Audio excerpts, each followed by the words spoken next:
Hi everyone, আসসালামু আলাইকুম। আবার চলে আসলাম মুখে লেগে থাকার মতো ভিন্ন স্বাদের একটা ভর্তার রেসিপি নিয়ে। আজ আমি আপনাদেরকে তৈরি করে দেখাবো লাউয়ের বিচির ভর্তা।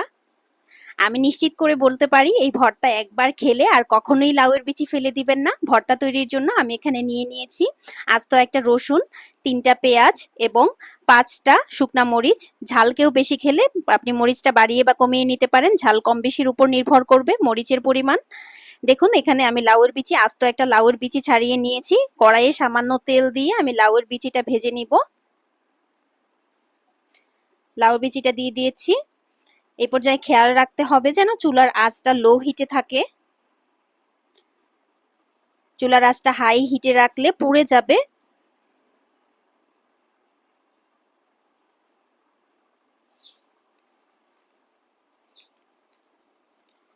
চুলার আঁচটা লো হিটে রেখে একটু সময় নিয়ে লাউয়ের বিচিটা ভেজে নিচ্ছি। দেখুন কালারটা পরিবর্তন হয়ে এসেছে। এরকম ব্রাউন কালার হয়ে আসলে বুঝতে হবে যে লাউয়ের বিচিটা ভাজা হয়ে গেছে। লাউয়ের বিচিটা ভাজা হয়ে গেলে আমি লাউয়ের বিচিটা বাটিতে উঠিয়ে নিচ্ছি।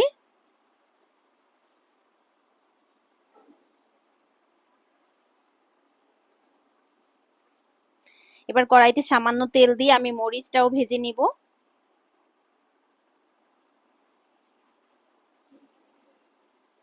মরিচটা ভাজা হয়ে গেছে। এবার আমি দিয়ে দিব পেঁয়াজ কুচি এবং রসুন কুচিটা। রসুন কুচি এবং পেঁয়াজ কুচিটা আমি একসাথেই ভেজে নিব। আমি সামান্য তেল এড করে নিচ্ছি।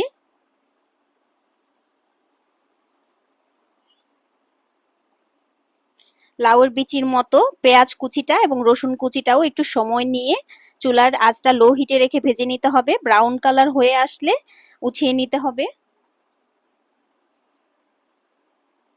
দেখুন একে একে সবগুলো উপকরণ ভাজা হয়ে গেছে। এখন আমি চলে যাব বাটাবাটিতে। যেহেতু ভাজার সময় আমি কোনো লবণ ব্যবহার করিনি, তাই এখন মরিচের সাথে কিছুটা লবণ ব্যবহার করে নিয়েছি।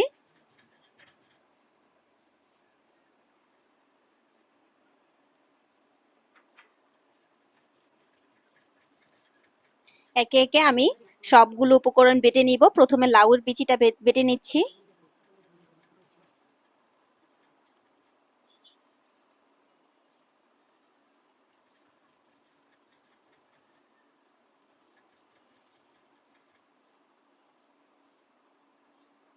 যেহেতু ভর্তাটা একদম মিহি হবে তাই আমি মিহি করে বেটে নিচ্ছি।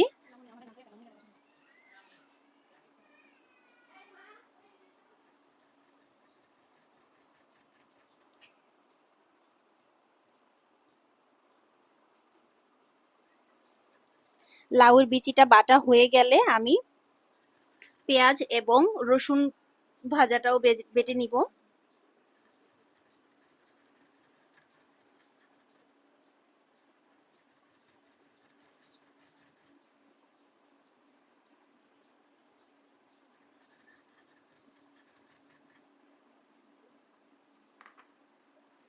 দিয়ে দিলাম পেঁয়াজ এবং রসুন ভাজাটা।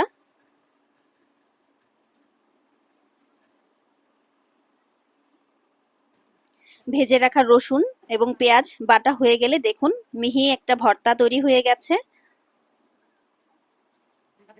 এখন আমি এখানে সামান্য পরিমাণ সরিষার তেল এড করে নিব। দিয়ে দিলাম সামান্য পরিমাণ সরিষার তেল। ভর্তা তৈরি করেছি আর পাটায় বাটা ভাত খাবো না তা কি করে হয়। নিয়ে নিলাম পাটায় কিছুটা ভাত। ছোটবেলা থেকেই পাটায় বাটা ভাত আমার খুবই পছন্দের।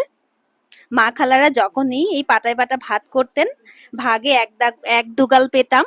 এখনো তাই পাটায় বাটা ভাত হলে সবাই খাওয়ার জন্য তৈরি থাকে। সবাইকে এক দুগাল করে দিয়ে আমিও এক দুগাল খেয়ে নিয়েছি। দেখুন ভর্তার কালারটা কত সুন্দর এসেছে। ভর্তা হলে কি আর এক দুগাল ভাতে মন ভরে, তাই প্লেট ভর্তি করে ভাত নিয়ে চলে এসেছি।